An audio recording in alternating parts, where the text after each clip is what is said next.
and welcome. If you are new here, so am I. My name is Melyn, like Melinda, but no duh, and I am a Seattle reader and writer who is here today to discuss a specific literary device using a book for examples where I want to explore diction and word choice. More specifically, I want to see how word choice influences an overall story and the takeaway from that story, and I want to use the Marrow, Thieves by Melyn as an example of some very well executed and visually impactful, emotionally provocative word choice. So without further ado, let's go ahead and get started. Now, before I want to talk about the book itself, I want to dive in on a very, very brief lesson of diction and why it even matters for conversation in the first place.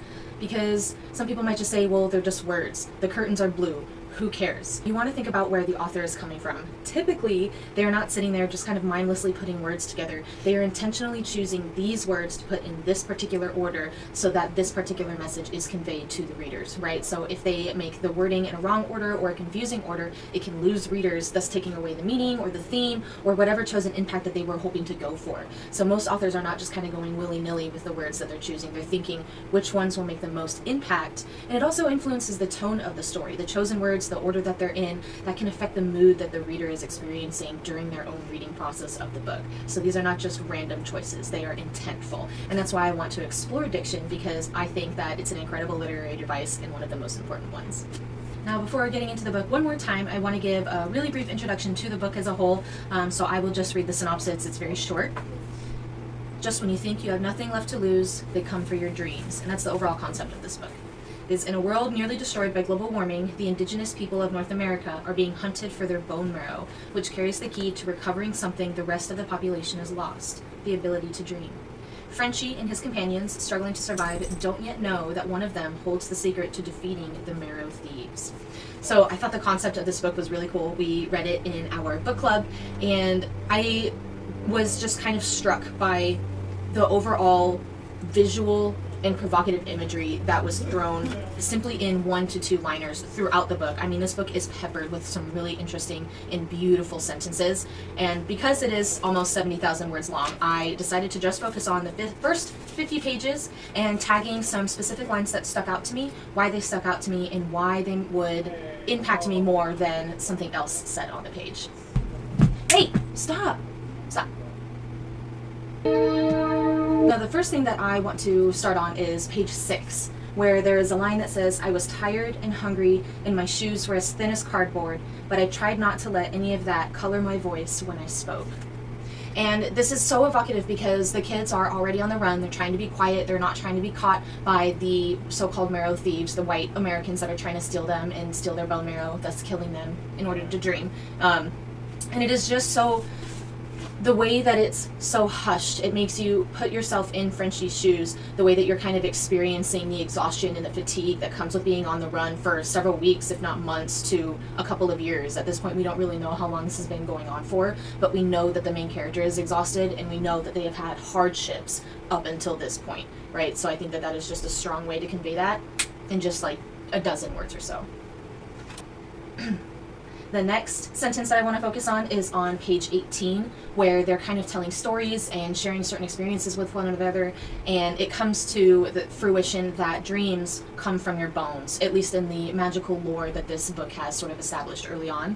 And the main character is imagining spider webs in my bones and turned my palm towards the moon, watching the ballet of bones between my elbow and wrist to make it so. Right? So they're talking about the tendons that move when you wiggle your fingers, just the ballet, the dance of tendons that's happening in your arm.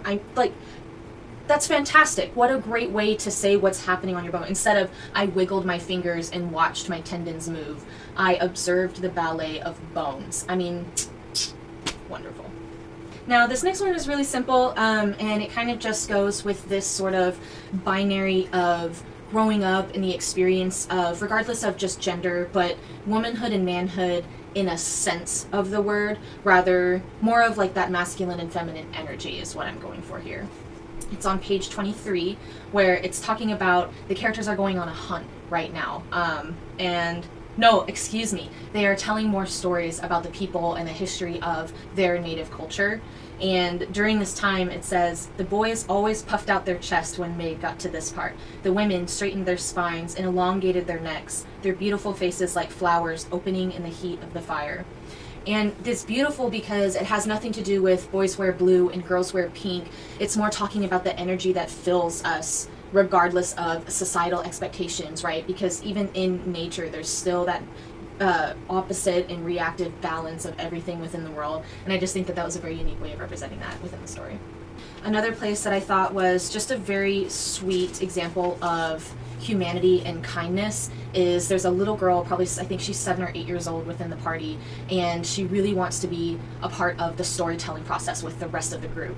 She gets kicked out kind of and sent to her room anytime story time is happening because all of it is really just very dark with the world that they live in and the things that are happening to them. And so she's coming to the main character, Frenchie, hoping that he's going to kind of give in to her and tell her a little bit of a story, but he's being very careful with his own choice of words, and the author conveyed this in such a little way where all he says is, "I tiptoed around the harsher images." And it's the words tiptoed that really just stuck out to me, because instead of I avoided, it was just this very delicate dance, kind of calling back to this very rhythmic, poetic lyricism that the author employs throughout her writing. So that was another one that stuck out to me. Another one that I really liked is on page 30, where Frenchie and his group are awaiting an ambush. They're hearing sounds around their camp. They think they're being infiltrated by Marrow thieves that have come for them. They go by the name recruiters within the book with capital R. And there's a bead of sweat running down the main character's forehead and onto his nose. And if any of you have experienced that, like when you have to hold still, it's so itchy, it's ridiculous. I remember being in marching band, like standing out in the heat of Vegas and just feeling it trickle down your back, and you're like, oh my god, I'm gonna lose my ever-loving mind. And the character says there, I blinked. He's holding as still as humanly possible, not even breathing, hoping not to get caught by these horrible people that are after them. And he said, I blinked, as if that would relieve the slow and maddening itch. And that is such a perfect little phrase, because not only is it referring to the bead of sweat that's dripping down his nose that is so itchy he can't even scratch it, but also that slow and maddening anticipation of getting caught. And it's a really fantastic way of balancing that emotion and that tension within the moment, which just, again, very good. Very quickly after that, this is actually the time that the group is going on a little hunt, and it's just the boys that are going out at this moment. And they're between like 13 to 18 years of age, if I can remember right. It's kind of vague at some points in the story, and I kind of lost the ages of the characters. But as they're going out, they're following the group leader, and they're ready to go. They're jived, they're energized, and it says, we were all elbows and bravado.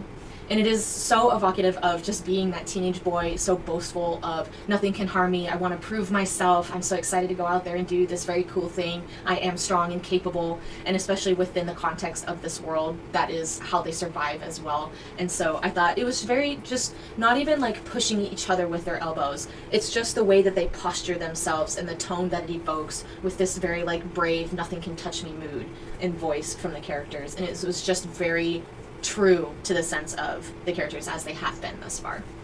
Now this next one probably had to be my favorite, which is on page 39, where Frenchie has just learned a new word in his native language, and so he's thinking about it, and the phrase that the author employs is, I turned the word over in my throat like a stone. And you can picture that in your own hands, like when people flip their coins, or if they have like a worry stone, moving it around and playing with it as if it's a fidget.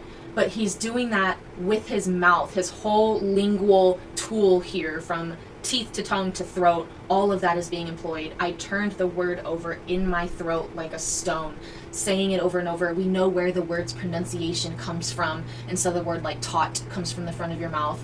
It's coming from deep in here. And so even without knowing what they're saying and what word it is, without like an audiobook or something like that, or the native language in you, you can picture what it's like to say that word. And that was my favorite line, at least out of the first 50 pages. And it really does also describe what it feels like to speak, right? The vibrations that are in your throat and the flick of your tongue. It's just such a unique and fun way to describe speaking and a different language versus English that's being spoken quite commonly throughout the story.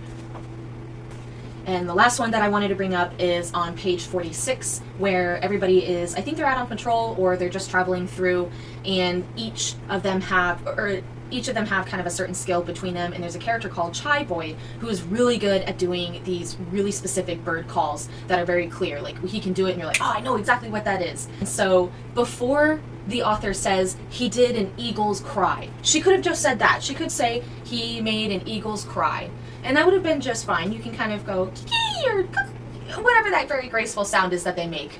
You can Google it for yourself. Instead, she chose to say, Chai Boy threw his head back and let out a screech that curved up into a tail before fading. Period. An eagle.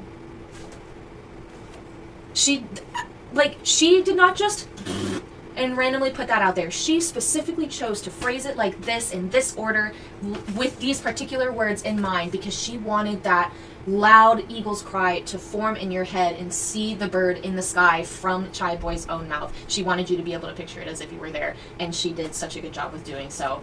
And it does so much. This auditory description is fantastic. The bird appears in your head. Again, marvelous.